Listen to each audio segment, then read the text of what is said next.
5월 13일 월요일 오늘의 글로벌 주요 뉴스입니다. 지난 주말 뉴욕 증시가 조정 하루 만에 다시 반등에 성공했습니다. 별다른 이슈가 없는 가운데 유로존에서 독일의 3월 수출이 호조를 보였고 이탈리아의 4월 산업 생산이 2달 연속으로 개선된 것이 투자 심리를 안정시켰습니다. 벤 버냉키 연준 의장의 과도한 위험 추구 행위 예의주시 발언도 큰 재료가 되지는 못했습니다. 오히려 이날부터 이틀간의 일정으로 열리는 G7 재무장관 회의 결과에 대한 관망 심리가 강했습니다.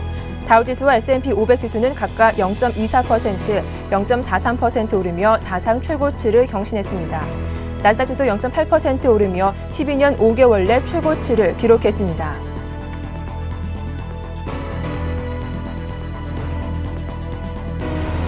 지난 주말 유럽 증시가 주춤거린 지 하루 만에 다시 대체로 상승했습니다. 굵직한 이슈가 없는 가운데 독일과 이탈리아 지표 호조가 지수를 끌어올렸습니다.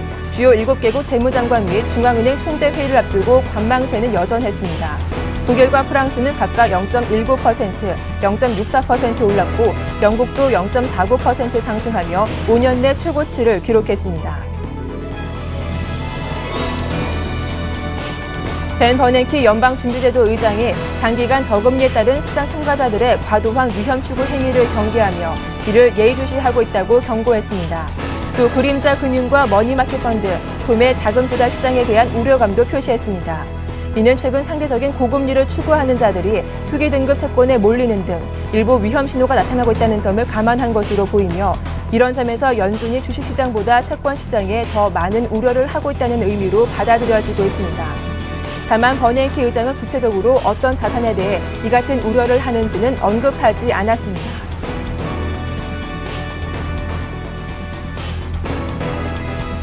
전날 4년 만에 처음으로 100엔을 상향 돌파했던 달러엔 환율이 오름세를 지속했습니다. 특히 101엔까지 가볍게 넘어서며 4년 7개월 만에 최고치를 기록했습니다.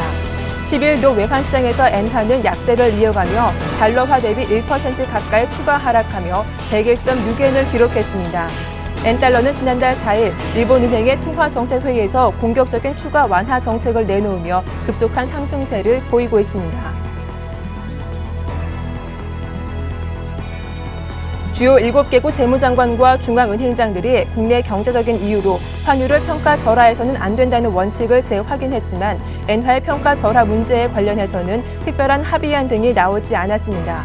영국 런던에서 10일에서 11일 이틀간 열렸던 G7 재무장관 중앙은행장 회담에서는 공격적인 통화 완화 정책을 펼치고 있는 일본 정부가 엔화 평가절하를 의도하고 있지 않다며 일본 정부의 경제 정책에 대한 지지를 재확인했다고 파이낸셜 타임스가 보도했습니다.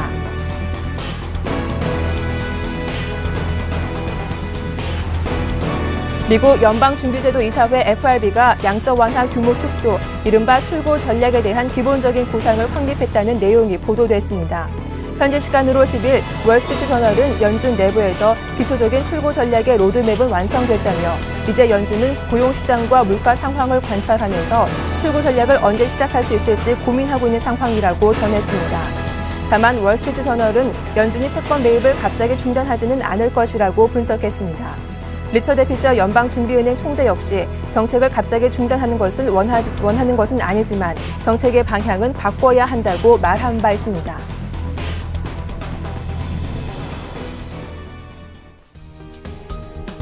안녕하세요. 굿모닝 대박 예감 박미라입니다. 한 주를 시작하는 월요일 순서 시작하겠습니다.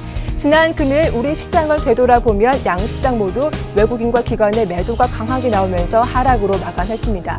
특히 코스피 지수가 1950포인트를 하회하면서 마감하기도 했는데요. 뉴욕 증시는 또다시 이런 분위기가 달리 간밤 뉴욕 증시는 또다시 사상 최고치를 경신하면서 마감하기도 했습니다. 자, 이번 주에도 글로벌 증시 랠리가 지속될 수 있을지 저희 방송 함께 하시면서 현명한 투자 전략 세워보시기 바랍니다. 자, 굿모닝 대박 예감 1부 순서 지금 바로 시작하겠습니다.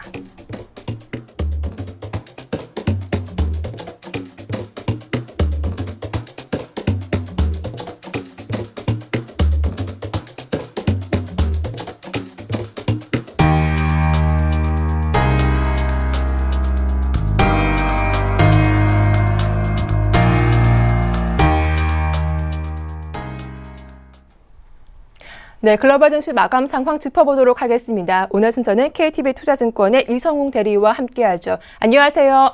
네, 안녕하십니까? 네, 뉴욕 3대 지수 1% 미만으로 상승폭이 크진 않았습니다. 다우지수와 S&P 500 지수 또다시 사상 최고치를 기록하기도 했는데요. 호재와 악재 모두 있었지만 시장에 크게 반영되지는 않은 것 같습니다. 자세한 마감 상황 살펴봐 주시죠. 네, 뉴욕 증시가 다시 반등에 성공하면서 다시 한번 최고치를 좀 기록했다라고 볼 수가 있겠습니다. 지난 뉴욕 시장 같은 경우는 특별한 이슈나 그런 굵직한 이벤트는 없었다라고 좀 볼 수 있겠고요. 우선은 유로존에서의 경제 지표 호조가 나오고 그 G7 재무장관 그런 회의에 대한 그 회의 이런 부분 빼고는 특별한 그 이슈나 이벤트는 없었다라고 좀 볼 수 있겠습니다. 다우지수 같은 경우에는 전일 대비해서 35.87포인트, 0.24% 상승한 15,118.49포인트로 좀 마감했다라고 좀 볼 수 있겠고요. 역시 사상 최고치를 지금 쉬고 있는 그러한 좀 상황에서 우리나라 증시도 좀 상승세를 계속적으로 이어가게 좀 바라는 그런 입장이라고 좀 볼 수 있겠습니다. 유럽 증시 같은 경우에는 기업에 대한 시적 호조도 좀 나와주면서 상승세로 마감했다라고 좀 볼 수 있겠고요. 영국 증시 같은 경우에는 FTSE 100 지수 같은 경우에 전날보다 0.49% 오른 6,624.98포인트로 거래를 마쳤다라고 볼 수 있겠고, 도일의 프랑크푸르트 증시라고 볼 수 있는 닥스 30 지수 같은 경우에도 최고치를 세우면서 0.19% 오른 그런 모습으로 좀 마감했습니다. 프랑스 증시 같은 경우에도 0.64% 오르주면서 유럽 증시 같은 경우도 전체적으로 상승 흐름으로 크게 좀 마감했다 이렇게 좀 볼 수 있겠습니다. 네, 이슈들 하나하나 자세히 분석해 보겠습니다. 먼저 벤 버냉키 연준 의장의 발언이 주목을 받기도 했는데요. 장기간 저금리에 따른 시장 참가자들의 과도한 위험 추구 행위를 예의주시하고 있다고 언급했는데 어떤 내용입니까? 네, 우선 벤 버냉키 연방준비제 의장이 장기간 저금리에 따른 그러한 좀 위험에 대한 경계를 좀 이렇게 얘기를 했습니다. 말을 빌리자면은 지금처럼 시장 금리가 아주 낮은 상태에서 벌어지는 그 상대적으로 높은 수익률을 추구하는 행동을 인식을 하고 있으면 이로 인해 야기될 수 있는 위험에 대해서 예의주시하고 있다. 이렇게 좀 얘기 나오면서 고금리를 추구하는 자금들이 어떻게 보면 정크펀드 같은 이런 투기잔금 채권 등에 몰리는 그런 부분에서 좀 위험한 부분으로 좀 인식을 하고 있다. 이렇게 좀 생각하면서 이렇게 해서 주식시장보다 채권시장에 좀 우려를 더 많이 더 나타냈던 부분이 전일의 뉴욕 증시 같은 경우에도 상승세를 좀 이끌었다라고 좀 볼 수 있겠습니다. 구체적으로 어떤 자산에 대해서 언급하는 우려를 하는지 나타나지는 않았지만 어떻게 보면은 좀 위험 자산보다는 금리나 이러한 기초 자산에 움직이는 그러한 선물이나 이러한 원유, 유가 같은 부분에서도 좀 우려를 나타냈다라고 좀 볼 수 있겠고요. 그런 점에서 주식시장 에 있어서는 좀 호재가 되지 않을까라는 생각이 좀 들고 있습니다. 단기적으로 그러한 그런 은행이나 금융기관들이 참여하는 그런 도매 자금 조달 시장에 대해서 리스크에 대한 부분도 언급을 하면서 제가 봤을 때는 금리의 인하에 대한 부분을 다시 한 번 더 언급을 할 수 있다라고 좀 볼 수 있겠고요. 주식시장 입장에서는 다시 한 번 말씀드리지만 긍정적인 호재로 받아들일 만한 사항이다라고 좀 볼 수 있겠습니다. 네, 또 다른 이슈입니다. 이 엔달러는 여전히 오름세가 지속됐죠. G7 회담에서 엔화 약세에 대한 제재가 나오지 않자 상승세를 이어갔는데 특히 101엔을 가볍게 넘어서기도 했습니다. 이런 엔화 약세 언제까지 이어지게 될까요? 네, 엔화 약세 같은 경우에도 계속적으로 이어질 가능성은 좀 크다라고 좀 볼 수 있겠고요. 우선은 지난 3일까지 일본의 그런 투자자들이 순매수한 해외 채권이 3,099억 엔 정도에 이르라고 볼 수 있겠습니다. 2주 전에 2,044억 엔에 크게 넘었다라고 좀 볼 수 있겠고, 우선 일본 투자자들이 좀 해외 채권을 산다는 것은 어떻게 금리가 낮으면서 상대적으로 해외에서 고수를 누리고 있다는 뜻으로 좀 해석을 할 수가 있겠고요. 이런 점에서 봤을 때는 엔화가 달러화에도 유로화에 대해서 어떻게 보면 추가적으로 하락하면서 이러한 좀 엔저의 그런 추세는 계속 될 가능성이 좀 크다라고 볼 수 있겠습니다. 계속적으로 봤을 때도 이러한 엔달러의 그러한 돌파 같은 엔달러의 그러한 고공행진도 제가 봤을 때는 당분간은 좀 지속이 될 거라는 생각이 많이 들고 있고요. 이러한 부분에 있어서도 어떤 특별하게 앞으로 어떤 방향성을 갖고 간다라고 좀 볼 수는 없겠지만 일본의 양적 완화에 대한 움직임이 사그러들지 않는 한은 제가 봤을 때는 엔저 형세는 계속적으로 갈 확률은 높다 이렇게 좀 볼 수 있겠습니다. 네, 끝으로 국제 유가는 달러 강세로 인해 하락세를 이어갔는데요. 자세한 상품 시장 마감 상황 전해주시죠. 네, 상품 시장 같은 경우에도 여러 가지 국제 유가나 달러와 강세가 있어서 금값도 어떻게 보면은 좀 하락하는 모습이 좀 나타내주고 있는데 우선은 좀 지켜는 봐야겠지만 제가 달러가 강세를 보인다고 한다면 계속 유지된다고 한다면은 다른 원유 가격이나 이런 부분에 있어서도 변동성은 굉장히 크게 나올 가능성은 크다라고 볼 수 있겠습니다. 전일 같은 경우에도 우리나라 유가가 1,800원대로 좀 처음으로 나와주면서 유가 하락이 계속 나와주고 있는 모습 보여주고 있는데 올해 원유 수 증가량 전망치로 본다고 한다면 기존 수치보다 7만 배럴까지 낮춘 수치가 좀 예상이 되고 있습니다. 석유 수출 기구 같은 경우에도 올해랑 내년의 산유량도 지금 봤을 때도 111만 배럴 정도로 늘어나면서 177만 배까지도 좀 예상을 하고 있는데 이런 점에서 봤을 때도 유가의 그러한 수요 그리고 공급에 있어서 전형적으로 유가의 하락세를 부추기는 형상이 계속 나타나주고 있습니다. 저 봤을 때는 이런 추세는 또 계속적으로 특별한 모멘텀이나 달러 변동성이 지속되는 한은 유가 하락 부분도 계속 밑으로 하방 경직성은 하방에 대한 부분을 열어놔야 되지 않을까 생각이 듭니다. 네, 오늘 말씀 잘 들었습니다. 고맙습니다. 네, 감사합니다. 네, 지금까지 KTB 투자증권의 이성웅 대리와 함께했습니다.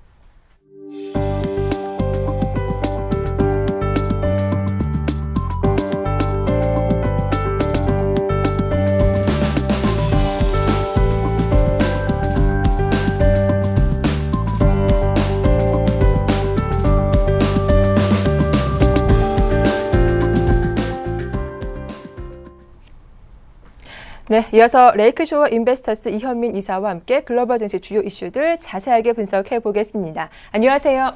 안녕하십니까. 네, 이 미국 경제가 서서히 회복되고 있어서일까요? 시장에서 조심스럽게 출구 전략 이야기가 나오고 있습니다. 이 월스트리트 저널의 보도가 좀 이슈가 되고 있더라고요.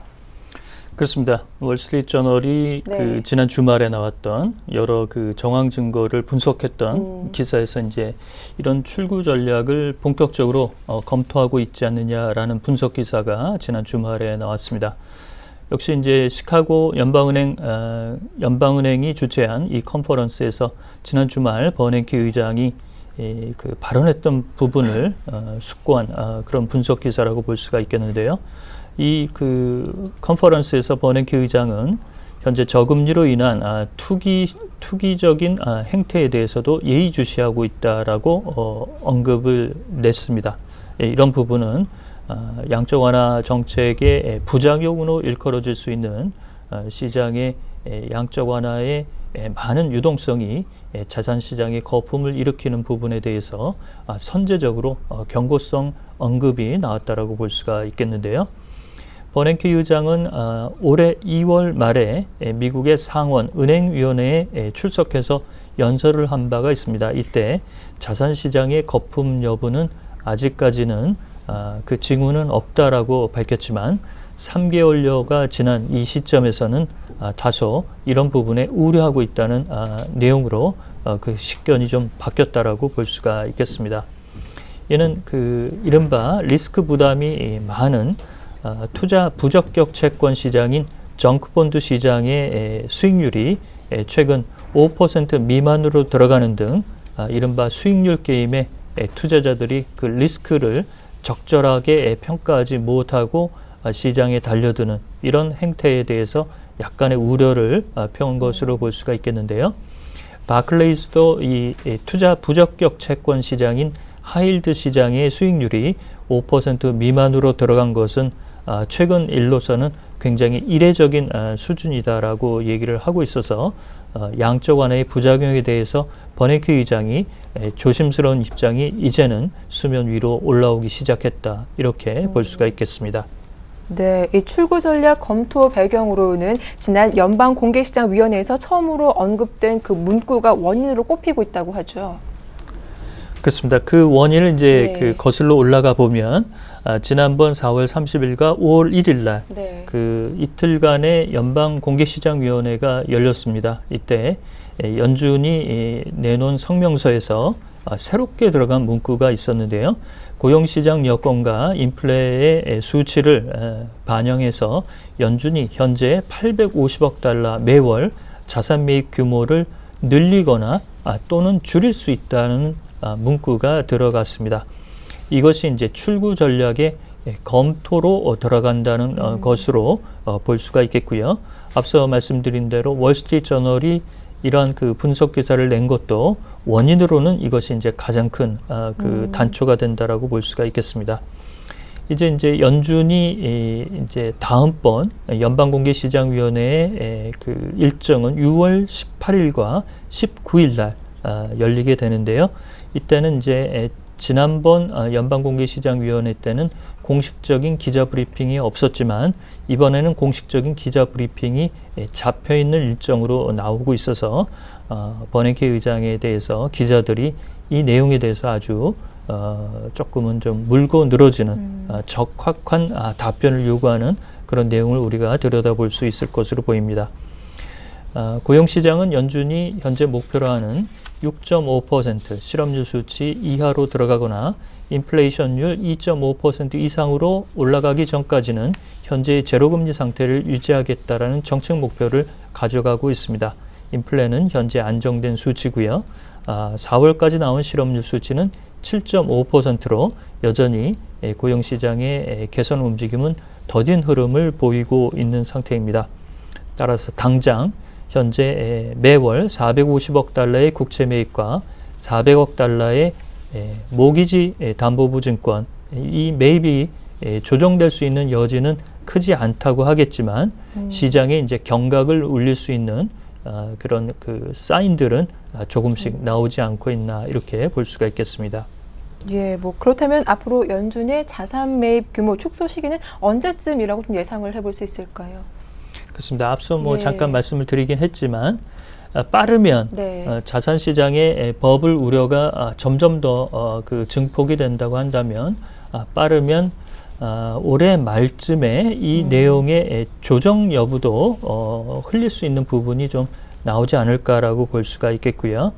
이렇게 이제 시카고 연방은행 주최 컨퍼런스에서 버냉키 의장이 이런 우려를 표했기 때문에 많은 지방 연방은행 총재들이 당장 자산 매입 규모를 줄여야 된다라고 매파적인 시각을 가지고 있는 연준 총재들은 그 목소리를 더 크게 높일 것으로 볼 수가 있겠습니다. 또한 지난 주말 다우지수와 S&P 지수가 사상 최고치 행진을 계속하고 있고 일본과 독일 증시도 현재 사상 최고치 행진을 계속하는 등 이렇게 많은 유동성이 풀린 부분이 안전자산이 아닌 위험자산 시장에서 크게 지수를 올리고 있다는 점, 이런 점에 대해서도 버냉키 의장이 조금은 현재 좀 우려하는 부분이 있다라고 볼 수가 있겠고요. 따라서 6월에 있을 연방공개시장위원회에서 내용을 좀 들여다봐야 될 것으로 보이지만 아직 시간이 있기 때문에 버냉키 의장이 추가적인 언급에도 상당한 관심을 이제는 좀 기울여야 할 때가 아닌가 이렇게 볼 수가 있겠습니다. 네, 이어서 G7 회담 결과를 정리해 보겠습니다. 영국 런던에서 이틀간의 일정으로 열렸던 G7 재무장관 회담에서 엔저 논의 크게 좀 다뤄지지 않았더라고요. 그렇습니다. 이게 이제 회담이 열리기 전에는 엔저 논의에 대해서 좀 언급이 좀 있을 것처럼 분위기가 좀 형성이 됐었는데요. 미국의 재무장관인 제이콥 류 재무장관도 회의 들어가기 전에는 엔저로 인해서 미국의 제조업체나 수출업체에 비교적 타격이 좀 있지 않느냐 이런 언급이 좀 있었지만 영국 에일스버리에서 열린 G7 재무장관 회담에서는 본회의에서는 언급이 없었습니다. 조지 오스본 영국의 재무장관도 지난 4월 22일 G20 워싱턴 회담에서 열렸던 각국이 자국의 경기 부양을 위해서 환율을 정책 목표로 삼지 않는다. 이 내용을 그대로 준용한다라는 내용을 확인하는 수준에 그쳤고요. 따라서 현재로서는 이 엔화의 약세 기조에 대해서 G7이나 G20 회담을 통해서 어떤 이른바 이를 저지하거나 견제하려는 움직임을 바로미터로 할 수 있는 성명서의 내용은 아직까지는 좀 기대하기 어렵다라고 볼 수가 있겠고요. 따라서 100일엔 때 현재까지 올라간 수준인데요. 네. 9월 G20 상트페테르부르크 회담까지는 일본이 시간을 넉넉히 현재 벌고 있다. 네. 이렇게 볼 수가 있겠습니다. 네, 말씀하신 것처럼 G7 재무장관 회담에서 엔저에 대한 비판이 나오지 않자 이 달러엔 환율은 101엔대를 넘어서기도 했습니다. 올해 안에 120엔대까지 올라갈 것이다 이런 전망도 나오고 있더라고요. 너무 이제 지나친 식견인 것 같고요. 네. 우리가 이제 일관되게 100엔대 수준까지가 목표치다라고 말씀을 드렸었죠. 네. 지난해부터 이제 1차 목표치는 85엔에서 90엔대, 2차는 90엔에서 95엔대, 3차 목표치가 95엔대에서 100엔대까지라고 말씀을 드렸습니다. 이 수준에 6개월이 채 안 되는 수준으로 도달했기 때문에 이제는 그 효과를 낼 수 있는 수준까지 왔다라고 일본 정부가 내심 속으로는 좀 평가를 할 수가 있을 것으로 보입니다. 지난 주말 엔달러 환율은 뉴욕 외환시장에서 101.80엔까지 치솟았는데요. 이른바 이 수준에서 이제 더 올라가게 되면 오버슈팅이다라는 내용도 수면 위로 조금씩은 나타나지 않을까라고 볼 수가 있겠습니다.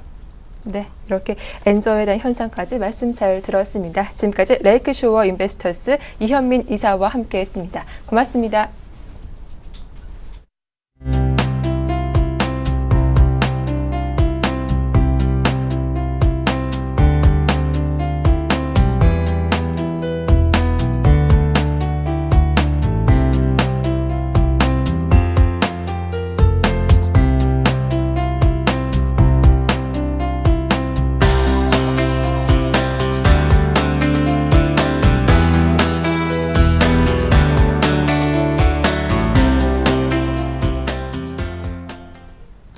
네, 오늘 장 전략 세워보도록 하겠습니다. 오늘 순서는 유스탁의 유창희 대표와 함께하죠. 안녕하세요. 안녕하십니까.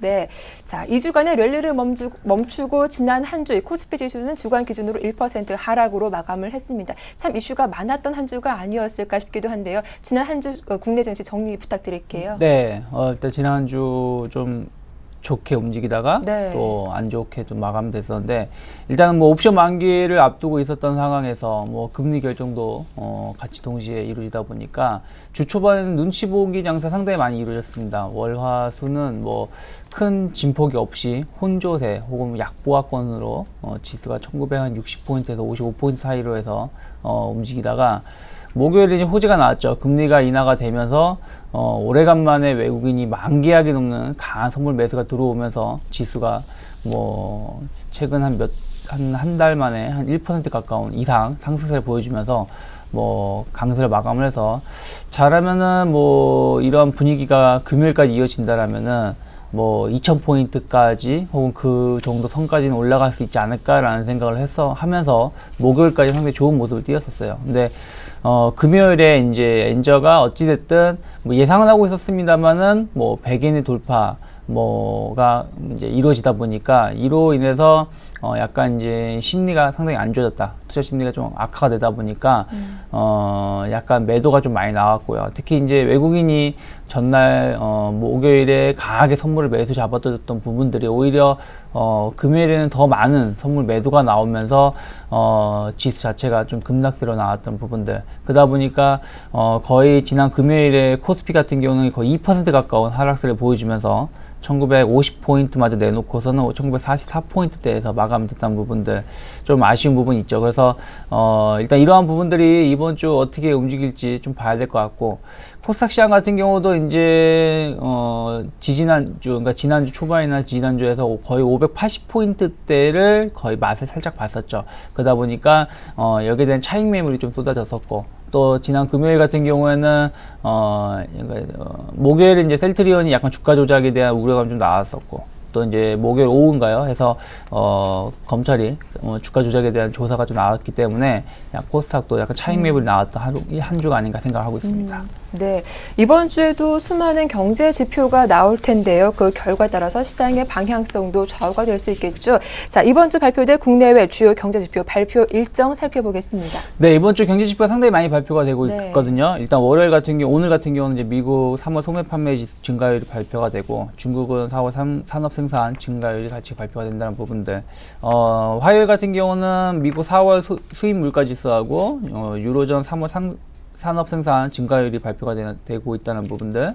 5월 15일에는 한국의 4월 실업률, 미국의 4월 생산자 물가 지수하고 미국 제조업 지수가 발표가 되는데, 수요일에 미국 제조업 지수를 좀 관심 있게 보셨으면 좋겠고요. 그리고 이제 5월 NAHBA 주택시장 지수도 발표가 되고 있다는 부분들 좀 체크를 하시면서 수요일에는 좀 경제 지표를 좀 체크하셨으면 좋겠고, 5월 16일에도 좀 중요한 지표가 많이 발표가 되고 있습니다. 뭐 한국 같은 경우는 생산자 물가 지수 발표가 되고 있고, 미국 같은 경우가 이제 신규 건축 허가 건수하고 신규 주택 착공 건수, 그리고 미국 주간 실업수당 청구 건수가 발표가 되는데, 주택 지표 자체는 수요일하고 목요일 모두 생각보다는 좀 좋게 나오려고 하고 있어요.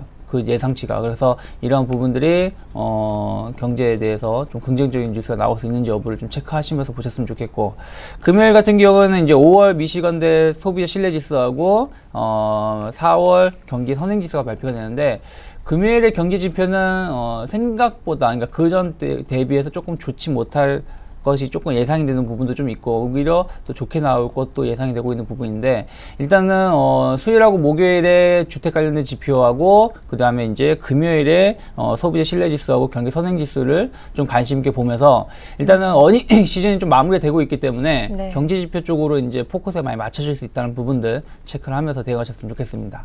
네, 이렇게 한 주간의 국내외 주요 일정 살펴봤는데요. 가장 중요한 게 글로벌 증시와 우리 증시가 커플링할 수 있느냐 이 문제겠죠. 이번 주 전략 어떻게 세우는 게 좋을까요? 네, 일단은 코스피 시장 같은 경우는 1970포인트를 빨리 회복할 수 있어야 된다는 부분들. 일단은 네. 그 자리에 120일선 자리이기 때문에 120일선 자리까지 빨리 제가 최소한은 화요일 정도까지, 화수 이틀 정도까지 해서 빨리 회복을 해야 된다는 부분들. 왜 그러냐면 이번 주는 사거래일, 그렇죠. 금요일에 우리나라 시주장을 하기 때문에 이번 주에 만약에 회복을 못 해버리게 되면은 이게 다음 주에는 매물로 좀 작용할 수 있다는 부분들이 좀 우려감을 작용하고 있기 때문에 1970포인트 이상을 얼마나 빨리 회복할 수 있는지 여부를 체크하셨으면 좋겠고요. 또 이제 엔달러가 어찌됐든 뭐 G7 뭐 큰 기대는 안 하고 있었어요. 역시. 그래서 그러다 보니까 엔달러가 추가적으로 뭐 105엔까지도 올라갈 수 있다는 얘기가 나오고 있는데, 이러한 부분들이 어떻게 움직일 수 있는지 좀 엔화 움직임 좀 체크하셨으면 좋겠고, 네. 그 다음에 이제 외국인, 아까도 말씀드렸지만 외국인 선물이 상당히 그 매수보다는 매도 우위로 결국에 마감이 됐다는 부분들, 그럼 이 물량이 어떻게 소화가 될 수 있는지 여부를 좀 체크하셨으면 좋겠고, 최소한 선물이 한 3,000계약 이상 매수가 들어와 줘야 된다는 부분들, 특히 오늘 내일 중으로 3,000계약 이상 들어올 수 있는지 여부를 좀 체크하셨으면 좋겠고요. 그리고 이제 코스닥 같은 경우는 일단은 570포인트대에서 지금 가격 조정 및 기간 조정이 이루어지고 있기 때문에 570포인트를 얼마나 잘 회복하고 지지할 수 있는지 여부를 좀 체크하셔야 된다. 그러면 다시 580이나 590 이상으로 올라갈 수 있다는 부분들 좀 바라보셔야 될 것 같고요.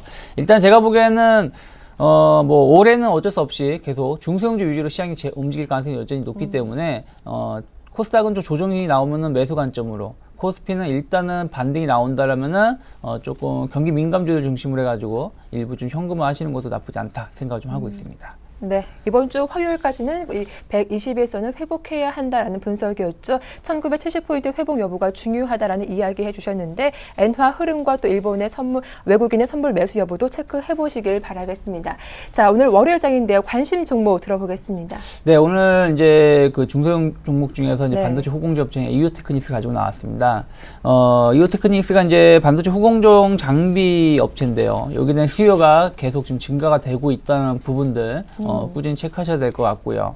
또 이로 인해서 이제 그 수익의 영업이익의 증가율도 상당히 기대가 되고 있다. 그러니까 실적 자체가 하이닉스 같은 경우도 실적이 좋아지고 있고, 그렇다면 이러한 부품 업체들의 실적도 계속 좋아질 수 있기 때문에 좀 관심 있게 보셨으면 좋겠고, 특히 이제 기관하고 외국인이 꾸준하게 매수세가 계속 들어오고 있습니다. 특히 이제 기관에 강한 매수세가 들어오고 있고, 외국인도 지금 엄청 강하진 않지만 꾸준히 매수가 들어오고 있다는 부분들은 수급적으로도 안정세를 유지하고 있다는 부분들. 최근에 이제 IT 쪽으로 해가지고 약간 차익 매물이 나오고 있음에도 불구하고 이오테크닉스는 여전히 매수가 유효하다는 거 체크해 보셨으면 좋겠고요.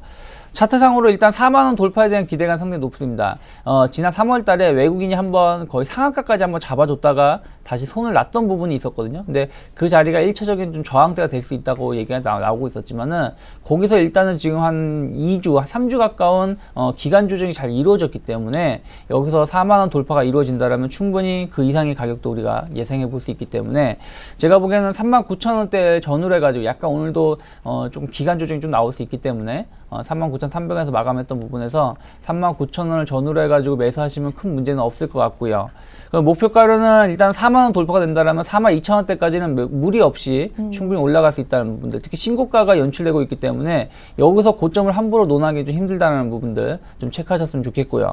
다만 이제 손절가 조금 짧을 수도 있고 조금 여유로울 수 있는데 37,500원 정도 제가 잡고 있습니다. 37,500원이 어찌됐든 최근에 그 4만원대까지 올라오고 나서 기간 조정을 주던 한 3주 동안의 저점이 박스권 하단이 37,500원대이기 때문에 이 자리가 무너진다라면은 조금 기간 조정이라든지 아니면은 가격 조정이 한 번 정도 발생할 수 있다는 부분들, 그래서 손절가는 37,500원을 놓고 대응하신다라면은 큰 문제는 없지 않을까 생각을 하고 있습니다. 네, 오늘장의 관심 종목 이오테크닉스 39,000원 전후로 매수 접근 가능하겠다라는 분석이었습니다. 지금까지 유스탁의 유창희 대표와 함께했습니다. 오늘 도움 말씀 고맙습니다. 네, 고맙습니다.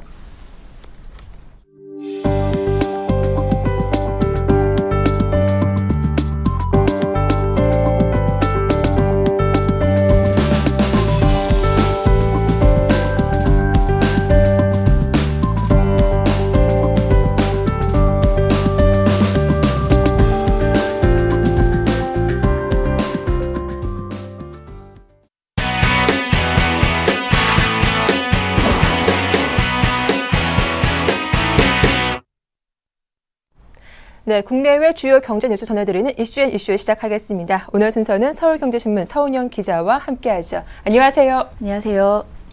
네, 지난주 한국은행이 기준금리를 인하하면서 이제는 저축은행에서도 3%대 금리를 주는 정기 예금을 찾기 어려워졌습니다. 오늘부터 저축은행 예금금리가 최대 0.3%포인트 내려간다라고 하는데요. 자세한 소식 전해주시죠. 네, 금융계에 따르면 저축은행들이 이번 주부터 1년 만기 정기예금 금리를 0.3%포인트가량 인하합니다. 상당수 저축은행의 정기예금 금리는 2%대로 내려앉게 되는데요.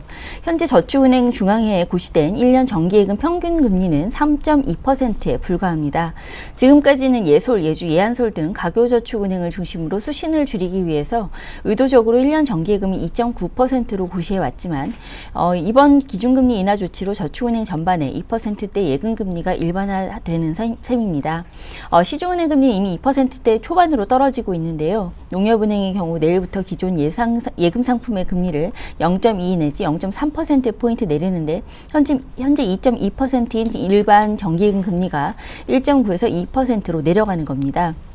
또 우리은행이 2.4%인 예금금리를 2.2에서 2.23%로 내려서 이번 주 초 고시합니다. 또 기업은행은 이르면 오늘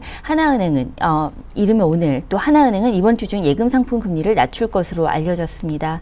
은행 정기예금과 비슷한 보험사의 저축성 보험 공시이율은 3개월가량 시차를 두고 내려갈 가능성이 있는데요. 현재 대형사 기준으로 4%를 간신히 넘는 공시이율은 3%대로 하락해 판매 수수료 등 사업비를 빼면 실제 수익률은 3%대 초반에 머무르게 됩니다. 연금보험과 퇴직연금 가입자가 은퇴 후 받는 연금도 기준금리 인하에 따른 영향을 받습니다. 현재 연금보험, 퇴직연금 가입자는 각각 약 400만 명인데요. 은행, 증권사, 보험사가 판매하는 연금저축은 보험료 납입기간 내 연평균 수익률이 최저 1%대로 주저앉습니다. 1만 건 이상 가입 기준으로 생명보험사의 45개 금리 연동형 연금저축보험 수익률은 평균 1.62%입니다. 이렇게 예금금리 공시이율 내려가면서 연금 수익률을 하락했고 또 전체 소득 중 이자소득 비중이 높은 베이비부머 세대와 60세 이상 은퇴자들의 소득 여건 아무래도 좀 더 나빠질 것으로 보입니다. 네, 60세 이상의 71%가 자녀 도움이 절실하다라는 이 조사 결과가 나왔습니다. 노인 가구 10개 중 7가구 이상의 자녀들의 도움 없이는 사망 시점까지 생활비를 충당할 수 없다라는 건데요. 자세한 내용 살펴볼까요? 네, LG경제연구원에 따르면 통계청의 2012년 가계금융복지조사 세부 자료를 포함한 노인 가구 2,884가구에 대한 표본조사 결과를 분석했는데요. 대한민국 은퇴하기 어렵다란 보고서를 어제 내놨습니다. 노후생활비를 위해 필요한 자산이 가구당 평균 2억 5천만 원인데 이에 자산 규모가 미치지 못한 가구가 전체 노인 가구의 71%라는 분석입니다. 노인 가구란 가구주가 60에서 74세이면서 혼자 살거나 부부가 함께 사는 가구를 말하고요. 또 노후생활비 2억 5천만 원은 연령별 적정생활비에서 노인 가구가 받는 공적연금, 기초노령연금, 사회수혜금 등을 빼고서 기대수명을 따져서 계산한 액수입니다. 결국 전체 노인 가구가 254만 가구라는 점을 감안하면 180만 가구는 사망 시점까지 생활비를 조달할 수 없다는 겁니다. 보유자산과 공적연금으로 노후생활이 불가능한 고령자는 일자리를 찾거나 자녀에게 손을 벌려야 하지만 실상은 둘 다 마땅치 않은 게 현실이죠. 지난해 65에서 74세 취업자 중 임금 근로자는 43%였는데 이들 대부분이 저임금에 단순 노무직에 몰렸습니다. 또 자녀의 지원 등을 뜻하는 노인 가구의 사적 이전 소득은 2006년 월 30만 8천 원에서 지난해 20만 원으로 줄어드는 상태입니다.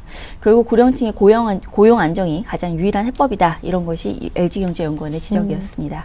네, 다음 소식입니다. 산업통상자원부가 첫 번째 무역협정 체결 대상으로 인도네시아를 지목했습니다. 오는 10월까지 타결시키겠다는 강한 의지를 내비치고 있는데요. 한국과 인도네시아 FTA 체결 어떤 의미가 있는지 짚어봐 주시죠.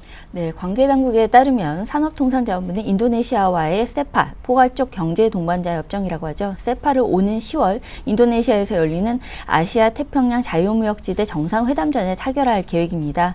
산업부의 한 고위 관계자는 통상과 산업협력이 결합된 형태의 첫 번째 자유무역 협정을 인도네시아와 맺기로 했다면서 지금까지의 FTA와는 다르게 관세 인하뿐 아니라 구체적인 산업협력이 수반되는 포괄적인 경제 동반자 협정이 맺어질 것이다. 이렇게 말을 했습니다.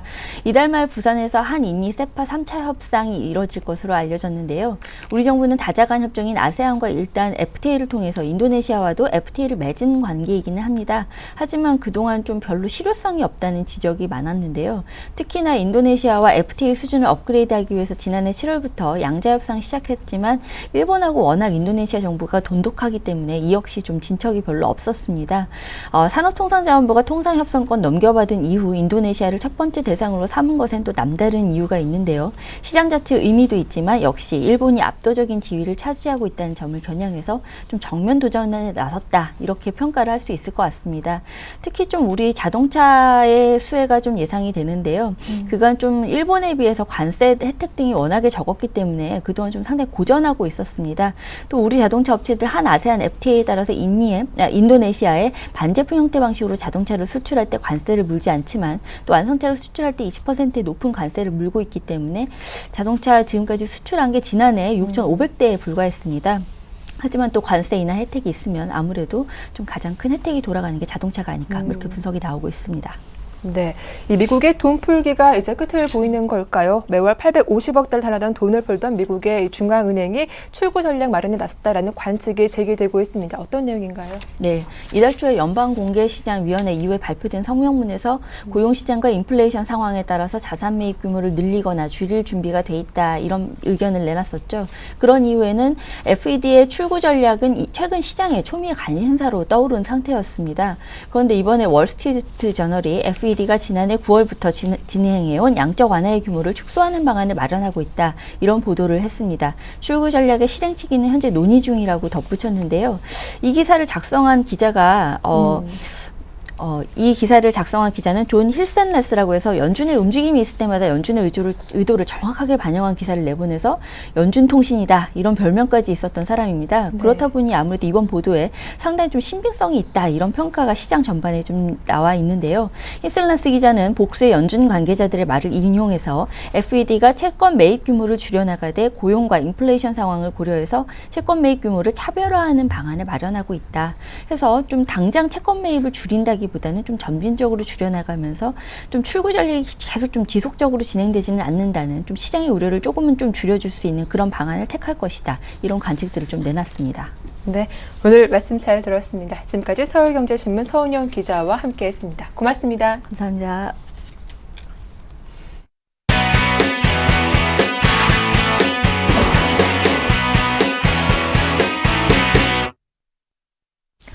네, 샘플러스 김용준 전문위원과 함께 업종 분석과 함께 앞으로 주된 나갈 업종에 대해서 자세히 살펴보도록 하겠습니다. 안녕하세요. 네, 안녕하세요. 예, 반갑습니다. 김용준의 골드박스, 오늘은 2차 전지 업종 준비해 오셨는데 2차 전지 산업에 대해서 자세한 분석과 함께 또 시장 전망 들어보겠습니다. 예, 지난 시간까지 말씀드렸던 게 이제 미래 자동차 관련된 부분이었고요. 미래 자동차 부분에서 가장 핵심이 되는 것은 결국 이제 그 배터리 부분이 아닌가 좀 생각이 듭니다. 그래서 오늘은 그 2차 전지에 관련된 내용을 좀 얘기를 해야 되는데요. 2차 전지라는 것은 이제 쉽게 말하면은 1차 전지하고 좀 차별화가 되는 거고요. 결국은 충전과 방전을 통해서 재사용이 가능한 전지라고 좀 보실 수가 있습니다. 그러면 2차 전지에서의 지금 이제 대세는 어느 쪽이냐? 보통 이제 자동차 같은 것들을 갖다 납전지 쪽을 이용한 2차 전지가 좀 사용되고 있는데, 사실 2차 전지에서 납전지라는 부분은 거의 무시될 부분이고요. 결국 이제 2차 전지에서는 이제 그 니켈 수소 전지냐, 리튬 이온 전지냐라는 얘기를 합니다. 니켈 수소 전지 같은 경우는 그 소형에 좀 적합한 상태이고요. 기술에 대한 원천 기술은 일본이 주도하고 있던 상황이었습니다. 그러나 최근 들어서 중대형에 대한 그 관심이 커지면서 리튬 이온 전지가 전지적으로 그 2차 전지에서의 비중이 좀 확대되면서 이런 모든 부분들이 한국 중심형으로 좀 바뀌고 있습니다. 결국 이제 그 니켈 수소 전지 쪽의 부분보다 리튬 이온 전지 쪽의 부분이 조금 더 그 여러 가지 그 장점들이 많지만 가장 문제가 되는 것이 어떤 폭발에 대한 위험들에 대한 부분들이 있는데, 이런 부분들은 좀 대부분 해소했기 때문에 앞으로 중대형 중심의 2차 이온 전지 중심의 2차 전지의 확대는 계속 진행될 거다라고 좀 보시면 될 것 같고요. 그러면 2차 전지에서 이제 그 원가 구성을 좀 기본적으로 어떻게 하고 있는지를 좀 봐야 되는데요. 2차 전지의 재료비 구성은 이제 그 네 가지의 어떤 핵심 중요 부분이 있습니다. 2차 전지라고 하면 양극물질, 그리고 음극물질, 전해질, 분리막이라고 했고요. 요 네 가지가 이제 2차 전지를 구성하는 핵심입니다. 그리고 요거를 제외하고 나머지 이제 외장이나 기타 관련된 비용들이 좀 들어가는데, 보시면 표에서 보시면 아시듯이 거의 절대적인 비중을 차지하는 것이 이제 양극물질이라고 좀 보시면 되고요. 결국 2차 전지는 어떻게 되어 있냐면, 양극물질과 음극물질이 서로 섞여 있는 가운데서 분리막이라는 그 막을 통해서 전해질, 전해액을 통해서 이 양극물질과 음극물질이 분리막을 통해서 서로 왔다 갔다 하는 작용을 통해서 충전과 방전이 되고 있기 때문에 결국 2차 전지의 재료 구성은 양극물질의 핵심이 어디냐, 음극물질의 핵심이 어디냐, 이런 얘기를 가지고 좀 말씀을 좀 드려야 될 거고요. 실질적으로 이제 현재 2차 전지가 이제 응용되는 분야는 지금 이제 기존의 이제 스마트폰이라든지 어떤 우리가 말하는 스마트 디바이스 쪽의 그 대부분을 좀 차지하고 있고요. 결국 2차 전지가 본격적으로 확대되기 위해서는 가장 중요한 것이 중대형 쪽으로 넘어가는 그 자동차 쪽으로 언제 진입하느냐에 따라서 2차 전지라는 시장은 굉장히 큰 폭의 성장을 할 수 있는 업종 중에 하나라고 말씀드릴 수가 있습니다. 그러면 관련 기업에 대한 내용들을 좀 분석을 해보도록 하겠습니다. 양극물질 업체, 그러니까 이제 그 나열식이 돼 있는데 이거에 대한 구체적인 얘기도 조금 더 시간을 가면서 좀 얘기를 해야 될 것 같고요. 일단 양극물질 업체의 핵심은 결국은 삼성 SDI, 대정화금, 삼성정밀화학, 하나케미칼, 그리고 코스모신 소재, 일전머티리얼, 그리고 휘닉스 PD 요렇게 돼 있고요. 이것들에 관련된 전구체를 만드는 업체들은 에코프로, ENF 테크놀로지, 코스모신 소재, 그리고 양극물질을 결국 이제 코발트라는 굉장히 고가의 어떤 원재료로 사용해야 되는 상황에서 코스모 화학이 코발트 관련 쪽에 대한 거의 절대적인 어떤 지위를 좀 차지하고 있다라고 좀 볼 수가 있는데, 다만 지금 코스모 그룹 같은 경우는 이런 어떤 업황이나 업종에 대한 어떤 성장성보다는 재무적 리스크 때문에 상당히 지금 시장에서 좀 문제가 좀 되고 있기 때문에 관련 기업으로 분석하는 데는 충분히 어떤 중요한 업체이긴 하지만 어떤 투자에 임할 때는 조금 좀 조심을 좀 하셔야 될 필요가 있는 그런 업체라고 좀 보실 수가 있습니다. 그래서 결국 양극물질에 대한 부분들은 이렇게 좀 체크를 해보고요. 그리고 이제 응급물질입니다. 응급물질이라는 부분은 결국은 기초 소재가 뭐가 되냐면 카본이 되는 겁니다. 카본.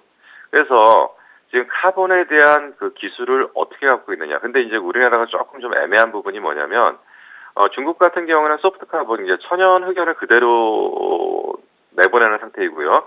일본 같은 경우에는 소프트 카본을 2400도까지 열처리를 해가지고 응급물질을 만들어내는데, 국내 기업 같은 경우는 지금 이제 응급물질에 대해서 초기 단계입니다. 그래서 애경유화가 2014년도, 그리고 포스코켄텍이 2014년도에 그 응급물질을 상용화시키겠다고 지금 하고 연구 개발을 지금 본격적으로 지금 하면서 거의 막바지에 다다르고 있고요. GS칼텍스 같은 경우에는 지금 열처리를 1000도 정도까지 할 수 있기 때문에 중국과 일본의 중간에 좀 껴있는 상태에서 좀 애매한 위치에 좀 있기 때문에 결국 응급물질에 대한 어떤 선점은 앞으로 좀 풀어야 될 문제라고 좀 볼 수가 있습니다. 그리고 이제 분리막 쪽인데요. 결국은 분리막이 중요한 부분은 뭐냐면 배터리의 수명을 결정하는 가장 중요한 부분입니다. 그래서 배터리 수명을 결정하는 거에서 결국 배터리가 사용 수명이 감소되는 가장 큰 이유는 결국 분리막을 통해서 양극물질을 전달시켜주는 과정에서 여기에 대한 전액이 분리막에 끼면서 구멍이 막히면서 전기 발생이 감소하면서 결국 배터리 수명이 줄어드는 거기 때문에 결국 분리막의 핵심은 결국은 배터리 수명을 얼마나 오래 유지시켜 줄 수 있느냐가 가장 중요한 거고요. 지금 기술 방법으로 습식과 건식법이 있는데요. 습식이라는 방식은 단가가 싸지만은 저용량 쪽, 그러니까 낮은 용량 쪽에 사용이 되는 거고요. 대용량화로 가면서는 결국은 대부분 이제 건식법을 사용하는 것이 지금 주류가 되고 있고요. 이쪽에 대한 기술에 대한 독점권을 갖고 있는 것은 국내 SK 이노베이션이 거의 절대적인 위치를 차지하고 있다라고 좀 보시면 됩니다. 그리고 이제 마지막 전해액입니다. 전해액 같은 경우에는 세계 1위 업체가 후성입니다. 후성이고, 후성 같은 경우에는 3차에 걸쳐서 대규모 투자를 단행해서 결국 이쪽에 대한 완전한 시장에 대한 거의 장악력을 가졌는데, 현재 이제 후성 같은 경우는 기존에 하는 사업, 그러니까 냉매가스라든지 이런 부분에 대해 업황 부진하고, 그리고 3차에 걸친 대규모 투자에 따른 비용 부담이 컸는데 2차전지 업황이 생각보다 열리는 시기가 좀 늦어지면서 실적의 부진 때문에 최근 주가의 약세 국면을 나타내고 있는데, 아마도 올 하반기부터는 2차전지 미래자동차에서 설명드렸지만 미래자동차의 개와 마찬가지로 2차전지 시장이 올 하반기부터 본격적으로 열릴 가능성이 크기 때문에 아마 동사의 성장의 원년이 되지 않을까 생각이 됩니다. 그래서 각각의 4개의 관련 업체들에 대한 어떤 영향력을 좀 잘 분석해 보셔서 여기서 좋은 기업을 찾아낸다면 2차전지 쪽에서 굉장히 좋은 앞으로의 어떤 성장성을 보실 수 있으리라고 판단이 됩니다. 네, 오늘 김용준의 골드박스는 2차 전지 산업에 대해서 정리해봤죠. 관련 기업은 어디인지 또 앞으로 전망에 대해서 자세한 말씀 들어봤습니다. 고맙습니다. 예, 감사합니다. 예, 굿모닝 대박 예감 1부는 여기서 마치겠습니다. 저희는 잠시 후 2부로 인사드리겠습니다. 고맙습니다.